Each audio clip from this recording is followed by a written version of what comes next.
Salut les Gafi Clubbeuses et les Gafi Clubbers bien sûr. Rapprochez-vous ici, je vais vous montrer aujourd'hui la bille, pas la bille 3, pas la bille 4 parce qu'elle n'existe pas, mais la bille 5. Voilà. Alors, la bille 5, dernière évolution dans sa version ici Tone, qui est une version limitée. On peut la distinguer par les enjoliveurs bleus. Une capote spécifique avec ouverture. Voilà. Il faut savoir que dans les versions classiques, nous aurons une assise noire et un choix multiple de couleurs de capote. D'accord. 2 couleurs de châssis au choix, noir ou alu, et 2 couleurs d'enjoliveur, blanc ou rouge, et 3 couleurs de poignée en cuir, enfin simili-cuir, noir, marron foncé, marron clair surpiqué. Voilà, c'était pour l'esthétique. Bon, maintenant on va rentrer dans le vif du sujet. Alors, qu'est-ce qu'il y a de bien dans cette bille de chez Bougaboo? Alors, on peut noter que nous n'avons plus les adaptateurs qui se clipent sur la poussette, mais maintenant un clip directement intégré au châssis de la bille, ce qui va nous permettre de fixer l'ombrelle par dessus comme ceci, clic, voilà, avec un réglage toujours le même, hein, au niveau de l'ombrelle. Donc j'enlève l'ombrelle. Voilà. Donc les fondamentaux sont toujours là, réglage en hauteur de la poignée par clic, comme ceci. Okay. Les roues avec suspension avant raffermie pour éviter que au fur et à mesure des années d'utilisation, la suspension tape trop en butée quand l'enfant est trop lourd. Donc suspension raffermie améliorée à l'avant. D'accord. Toujours le blocage des roues ici en pinçant la rondelle, là, je sais pas comment on appelle ça, mais hop, pour bloquer la roue comme ceci. On appuie, on descend pour la débloquer. Le bouton ici derrière sert à enlever la roue. Très utile pour un petit nettoyage de temps en temps, hein, pour enlever la terre, tout ça, la poussière. C'est pas du luxe. Je vous conseille. Voilà. À l'arrière, bien évidemment, toujours des suspensions qui ont été aussi raffermies pour améliorer aussi le confort quand l'enfant est plus grand. Voilà. Le panier a bien évidemment, par rapport à la série B+, a été agrandi. Maintenant, par rapport à la série 3, effectivement, pas de changement de ce côté-là. Toujours plus accessible sur l'avant que sur l'arrière. On note quand même, mais ça c'est peut-être dû à la version limitée, mais vous voyez une petite pochette en filet ici, et notre version limitée nous propose une pochette pour la notice, histoire de ne pas la salir et de tout avoir donc à portée de main si on ne se rappelle plus de quelque chose. Voilà. Hop. Au niveau du réglage, on voit apparaître aussi un soufflet ici que je referme pour vous montrer. Bon, bien sûr toujours du roulement à billes, donc très maniable. Donc le soufflet par contre très important, qui va nous permettre, quand nous sommes en position allongée, de libérer donc ce soufflet pour agrandir la couverture comme ceci. Et donc bien évidemment, si nous rajoutons un nid d'ange comme ceci, voilà, eh bien permet à l'enfant d'être bien couvert et bien protégé du soleil ou du vent.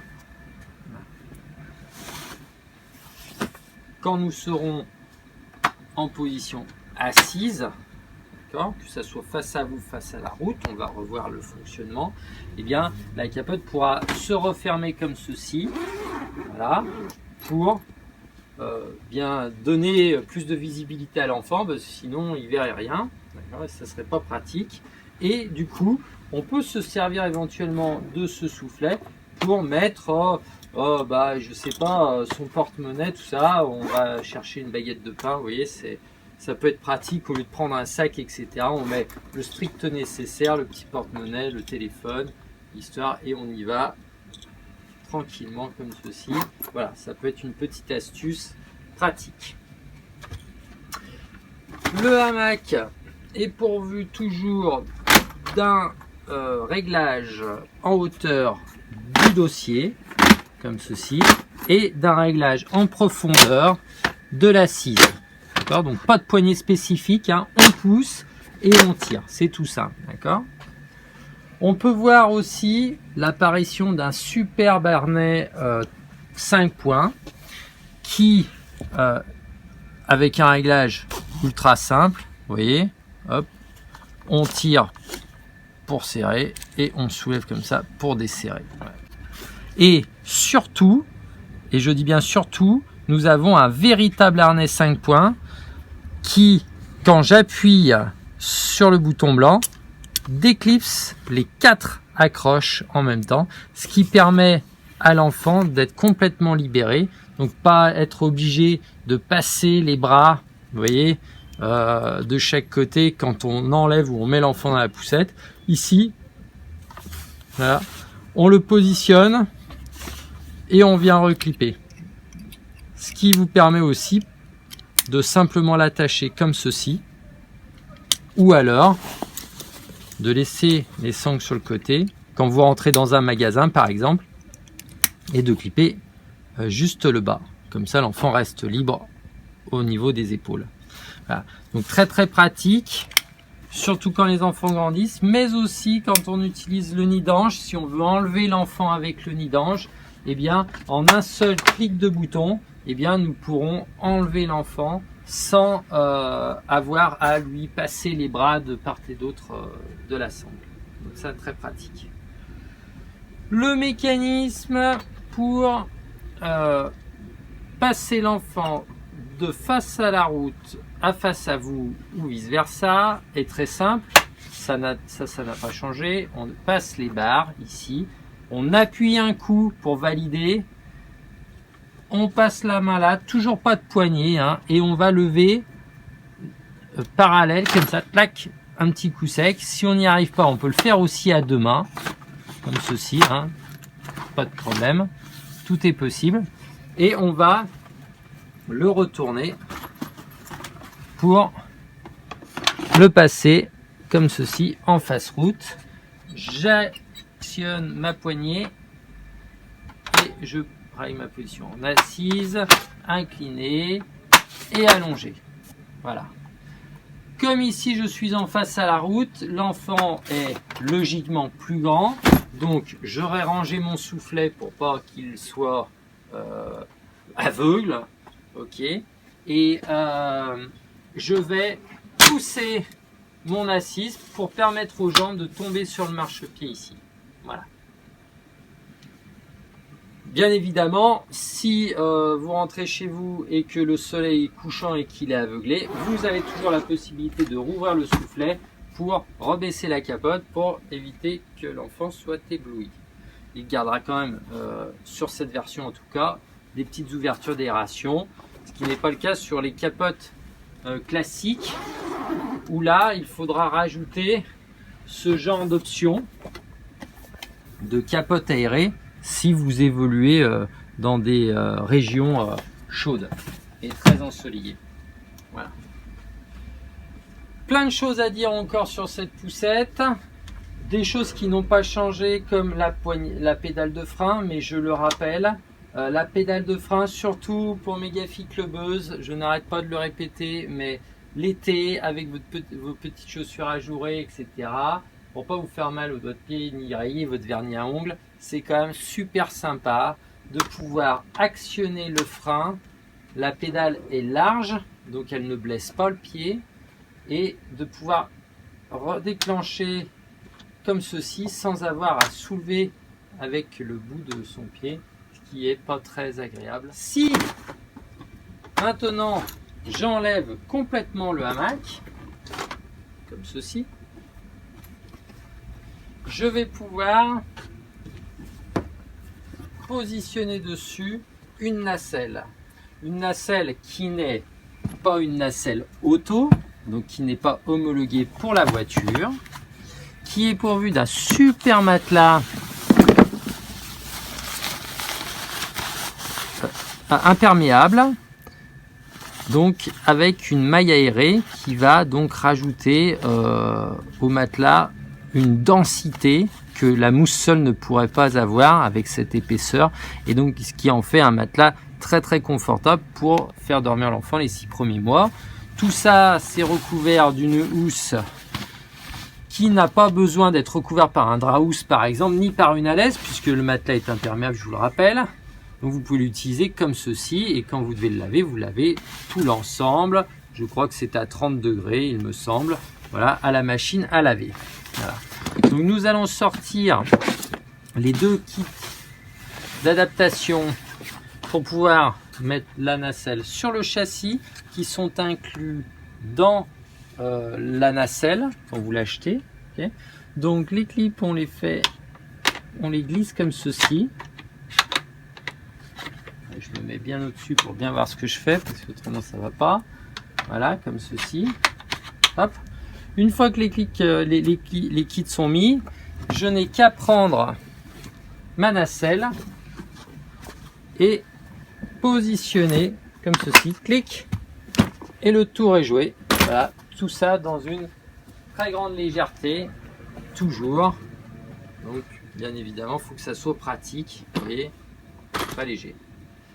La capote que l'on va utiliser pour la nacelle est la même que la capote pour le hamac. On l'enlève du hamac pour le mettre sur la nacelle.